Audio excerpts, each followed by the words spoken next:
실제로 이렇게 만삭이신 분이 이런 몸으로 상담을 오세요. 날짜 잡으러. 이거 아이를 먼저 가져야 돼? 수술을 먼저 해야 돼? 이 딜레마가 항상 있는데 출산을 먼저 했어요. 나 진짜 이제 수술 받을 거야 라고 결심했을 때 언제 할 수 있느냐? 짜기만 하면 막 하얀 모유가 나와요. 이거는 수술할 수 있는 적합한 시기가 아니에요. 눈다락기가 나와서 뻘겋게 부었는데 쌍꺼풀하는 거랑 똑같은 거예요. 수술을 먼저 했다면 과연 그 임신을 언제 해야 되느냐? 흉터케어가 충분히 다 된 시점, 그게 약 이거든요. 그 이후로 임신을 시도하십시오라고 안내합니다. 네, 안녕하세요.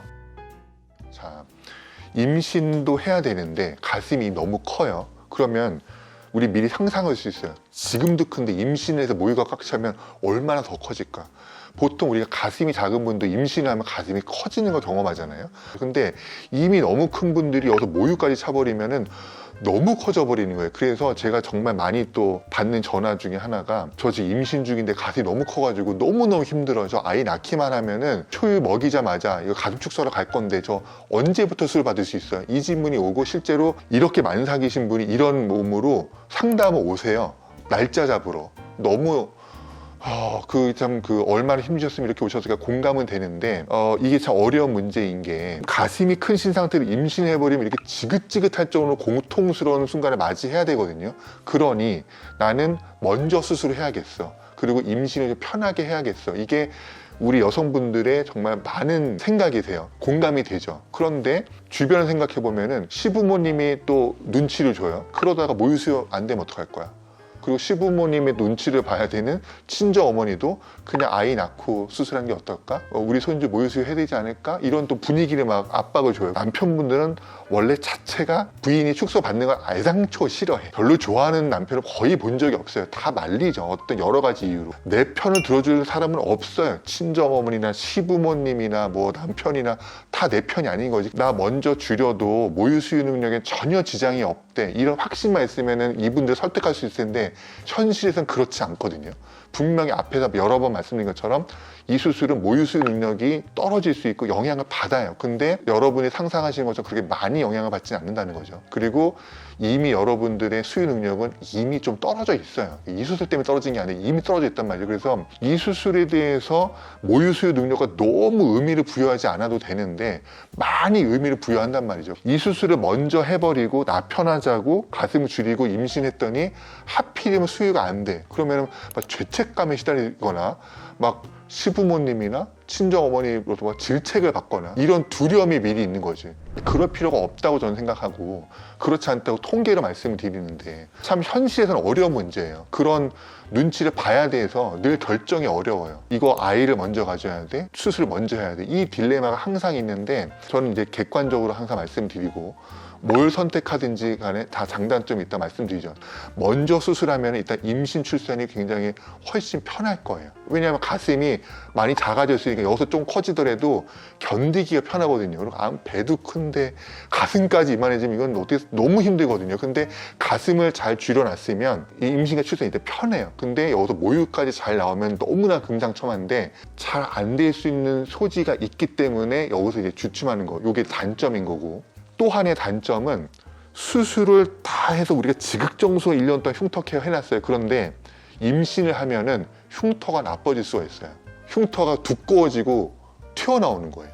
진해지고. 너무나 몇 년 동안 깨끗했던 흉터가 왜 임신과 동시에 자라나는 거지. 그건 임신으로 인한 여러 가지 우리 호르몬 레벨의 변화가 그 영향을 줬다고 생각하거든요. 이런 사례는 저는 꽤 많이 보거든요. 임신이라는 거는 흉터 문제에 있어서는 불리한 이벤트이긴 해요. 그래서 수술을 먼저 하는 게 이런 장단점이 있다는 거고, 출산을 다 한 다음에 수술하는 건 어떤 장단점이 있을까? 단점부터 말씀드리면 일단 임신 과정이 너무 힘들다는 거죠. 너무 큰 상태에서 임신까지 해버리니까는 너무 견디기가 힘들어. 이게 일단 단점이에요. 그리고 이제 이런 상태에서 아이를 수유를 한다는 것 자체가 자세도 안 나오고 아이도 막 힘들고, 이게 단점이고요. 장점은 주변 분들에게 죄책감을 가지 않아도 되는, 나 할 일을 다 했어, 이렇게 힘들어 이거 참고 다 해냈어, 그런 이제 마음에 좀 편안함이 있다는 거고, 출산과 임신으로 인해서 가슴이 또 분명히 변해요. 확 커졌다가 쭉 빠지기 때문에 더 처지기도 하고 더 후줄근해지기도 하고 더 주름이 생기기도 하고 더 막 살이 터지기도 하고 유림이 막 커지기도 하고 너무나 많은 변화가 오는데 그거를 이제 확 교정해 버리는 거죠. 이걸 모유를 하기 위한 기능은 이제 더 이상 필요가 없으니 보존하려고 하면 또 애지중지마 이런 것도 필요 없고 우리는 이제 예쁘게 하면 돼. 그래서 이거를 예쁘게 확 줄이는데 집중을 해서 축소를 적극적으로 할 수 있다는 거죠. 일어난 그 많은 변화를 한 번에 다 해결해 버리는 거죠. 그럼 이제 드라마틱한 변화가 오는 거죠. 마음 편히. 그런 이제 장점이 있는 거죠. 그래서 이게 장단점이 워낙 분명하다 보니 정답이 없어요. 그래서 이 정보를 정확하게 다 드리고 선택하십시오 라고 저는 늘 상담하고 있습니다. 자, 그러면은 이제 시기를 말씀드리자면 수술을 먼저 했다면 과연 그 임신은 언제 해야 되느냐? 최소 이 수술일로부터 1년까지 아무 탈 없이 잘 아물고 흉터케어가 충분히 다 된 시점, 그게 약 1년이거든요. 그 이후로 임신을 시도하십시오라고 안내합니다. 왜냐하면 성형외과 전문의로서 제 경험상 1년은 가역적인 시간이에요. 흉터가 막 바뀔 수 있는 시간이어서 저도 모든 환자 1년 동안 제 손으로 직접 흉터케어를 하거든요. 가역적인 시간이기 때문에 아직 막 바뀌고 있는 흉터가 어떻게 튀어나갈지 모르는 이 시기에 임신해버리면은 나쁜 쪽으로 확 커버릴 수 있단 말이에요. 그래서 충분히 흉터가 깨끗해지도록 우리가 충분히 관리를 끝내고 가슴 내부도 아물 게 다 아물고 빈 공간도 다 채워지고 완전히 이제 안심할 수 있는 이런 변화를 겪어야지 그나마 안전한데 내부도 다 안 아물었고 아직 다 붙지도 않았고 빈 공간도 채워져 있지 않고 아직도 아물어 가야 되는 시기에 임신을 시작해서 여기 모유가 막 고이기 시작하면은 모유가 있어야 될 공간에만 있는 게 아니고 그냥 데드 스페이스라고 엉뚱한 공간에 모유가 막 차버릴 수도 있는 거거든요. 그래서 이게 임신이 위험한 거죠. 그래서 충분히 아무런 이벤트 없이 1년을 잘 아물고 난 상태여야 모유가 채워진 것도 별 탈이 없이 그 시기에 시작될 수 있는 거예요. 그래서 최소 1년 넘어서 임신을 준비하시라는 거고, 자 반대로 우리가 출산을 먼저 했어요. 그래서 이제 막 그 힘든 걸 다 견뎌냈어. 나 진짜 이제 수술 받을 거야 라고 결심했을 때 언제 할 수 있느냐? 이 모유가 다 말라야 됩니다.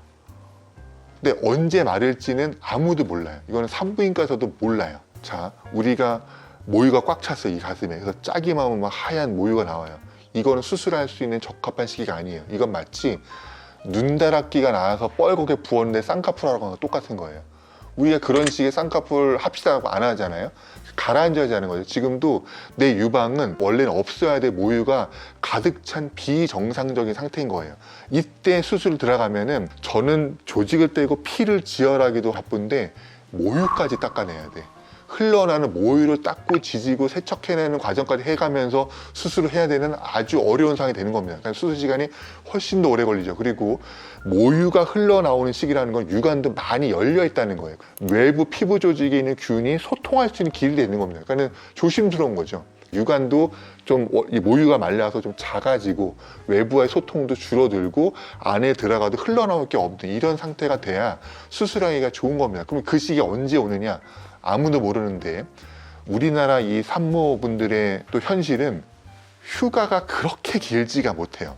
사실은 법적으로 제공해주는 그 출산 육아 휴가라는 게 사실 충분한데 여러 가지 직장 제약상 충분히 쉬지 못해요. 출산하고 3개월, 6개월 쉴 수 있는데 그러면 그 시간 내에 축소 수술도 받고 다 회복돼서 출근을 하기 원하거든요. 그런데 나에게 주어져 있는 출산 후 휴가 기간 동안 축소 수술 할 수 있는 시기가 오질 않아요. 그러니까 이게 안타까운 거지. 이거 하려면 모유 다 마르고 오세요. 저 그럼 휴가가 끝나는데요. 저 출근해야 되는데요. 항상 이 문제에 부딪혀요. 그래서 휴가 끝나기 전에 제가 해드릴게요. 이렇게 하면은 그냥 할 수 있지만 사실은 그분 입장에서 보면은 좋은 시기가 아닌 거예요. 우리나라 현실에서 출산 휴가, 육아 휴직 그 기간대 받기는 어려운 거죠.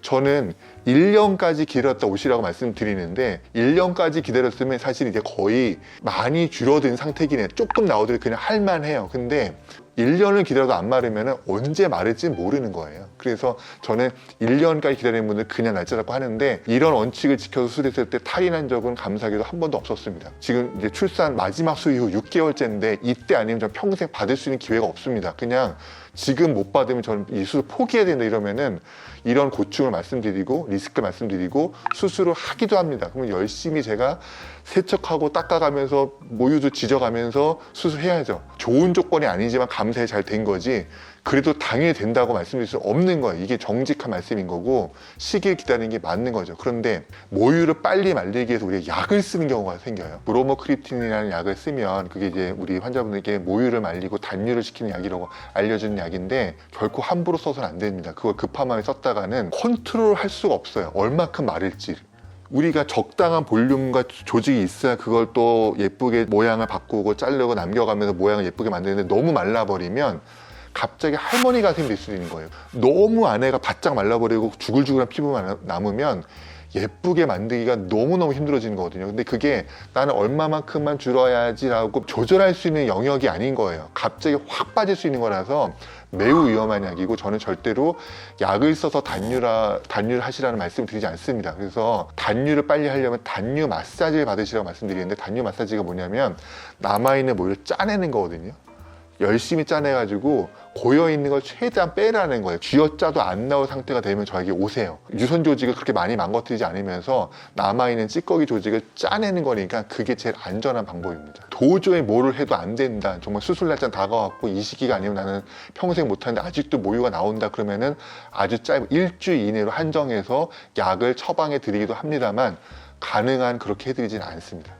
그래서 오늘 여러분들께서 그동안 많이 궁금해 하시는 가슴 축소와 모유 수유, 또 출산, 이런 관련된 이야기를 상세히 말씀드려보는 시간을 가져보았는데요. 다음 영상에서는 또 여러분들이 많이 궁금해 하시는 흉터에 관한 이야기를 상세하게 말씀드리는 시간을 가져보려고 합니다. 다음 영상도 많이 기대해 주십시오. 오늘 영상도 잘 시청해 주셔서 감사합니다.